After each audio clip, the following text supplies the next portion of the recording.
मन को काबू में करना किसी बेकाबू हाथी को वश में करने जैसा है, लेकिन कहते हैं ना कि प्रैक्टिस से सब कुछ हो सकता है। एक बार एक व्यक्ति अपने काम से लौटकर घर आया और साथ में पनीर लेकर आया। अपनी पत्नी से उसने कहा कि आज मेरे लिए बढ़िया सा पनीर की सब्जी बना दो, क्योंकि आज मैंने बहुत काम किया है, मुझे बहुत ज्यादा भूख लगी है और मुझे कुछ बहुत अच्छा खाना है।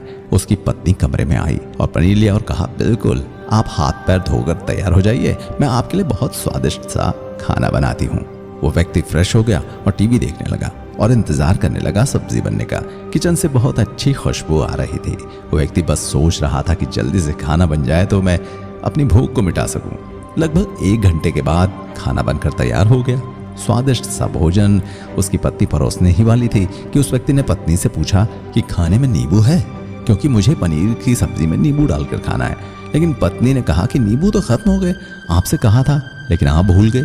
व्यक्ति ने अपनी पत्नी से कहा कि रुको रुको, अभी खाना मत लगाओ, क्योंकि नींबू के बिना खाने में बिल्कुल भी मजा नहीं आएगा। तो मैं अभी गया और अभी नींबू लेकर आया और नींबू लेने पास की दुकान पर चला गया, पर वहां नींबू नहीं थे। उसने सोचा कि यार उसके पास नींबू नहीं है, चलो थोड़े आगे वाली दुकान पर जाता हूँ, शायद वहां नींबू मिल जाएंगे। वो थोड़ा और आगे गया, लेकिन वहां पर भी नींबू नहीं मिले। अब उसने सोचा कि दूर की सब्जी मंडी चला जाता हूँ, वहां से नींबू लेकर आऊंगा, क्योंकि नींबू के बिना सब्जी में मजा नहीं आएगा। करीबन आधे घंटे बाद वो करीब की सब्जी मंडी से पहुंचा और वहां पर उसे नींबू मिल गया और वो बहुत खुश हुआ कि चलो नींबू तो मिल गया और अब मैं घर जाऊंगा और सब्जी में नींबू डालकर अच्छे से सब्जी खाऊंगा। अब वो खुशी खुशी नींबू लेकर घर आया और अपनी पत्नी से कहा कि जल्दी से सब्जी गर्म कर दो, रोटी गर्म कर दो और नींबू काट दो, ताकि मैं अच्छे से खाना खा सकूं। अब थाली लगाई गई, सब्जी परोसी गई, नींबू रखे गए। उसकी पत्नी सामने ही बैठ गई थी। वो व्यक्ति थोड़ी देर के लिए कुछ सोच में पड़ गया और उसके बाद उसने नींबू की प्लेट उठाई और दरवाजे से बाहर फेंक दी और जोर जोर से चिल्लाने लगा, मैं जीत गया, मैं जीत गया।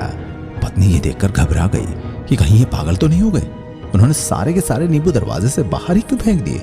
वो पत्नी उस व्यक्ति पर चिल्लाई और कहा कि आप पागल हो गए हो क्या? अभी तो इतनी देर तक नींबू के बारे में पूछ रहे थे, जब नींबू घर पर ले आए और खाने बैठ गए तो इन नींबुओं को दरवाजे से बाहर फेंक दिया और चिल्ला रहे हो कि जीत गया, जीत गया। पति ने पूछा, आप किस चीज में जीत गए, क्या हुआ?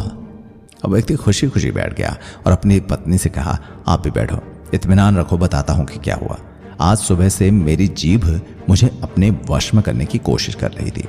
जब मैंने बहुत काम कर लिया तब मुझे बहुत तेज भूख लगी हुई थी। जब मैं घर पर आया तो तुमने बहुत ही स्वादिष्ट सब्जी बनाई, उसकी खुशबू मेरी नाक में गई और फिर मेरी जीभ ने कहा कि इसे अब नींबू चाहिए। मैं पास वाली दुकान पर गया, लेकिन वहां नींबू नहीं मिले।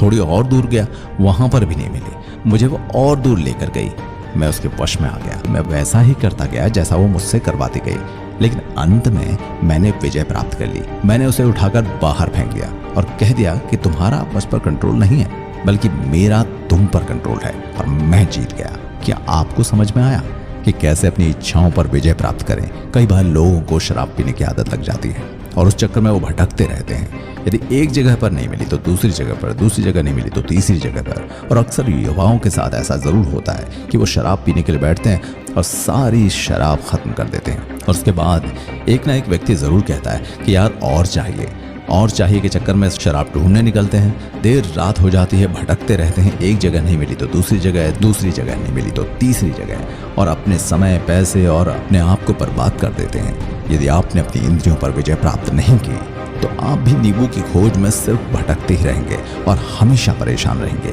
इसलिए अपनी इंद्रियों पर काबू पाइए और अपने जीवन को खुशी खुशी बिताइए।